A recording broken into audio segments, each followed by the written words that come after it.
Reverse wireless charging ni teknolojia ya kuchaji vifaa ambayo imezua mjadala mkubwa sana kwenye mtandao, watu wakisema uzuri wake na ubaya wake na vipi itakuwa kwenye maisha yetu ya future ya baadaye. Twende tukaizungumze reverse wireless charging ni kitu gani? Kama inavyosema reverse maana yake ni kugeuza. Reverse wireless charging ni mfumo ambao kifaa kinachaji kifaa mwenzake, simu inaichaji simu mwenzake kwa kutumia wireless. Hii ni teknolojia ambayo inapatikana kwenye makampuni makubwa ya simu kama Samsung, Xiaomi, Huawei, lakini kwa iPhone bado mpaka sasa hivi. Inafanyaje kazi? Ndio swali la msingi.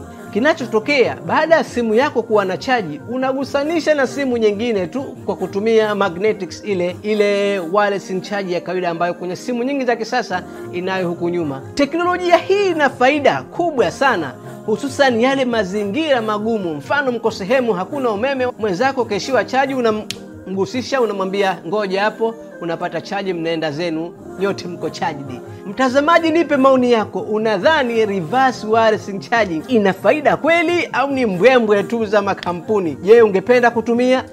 Hii ni Zinjibari Technology.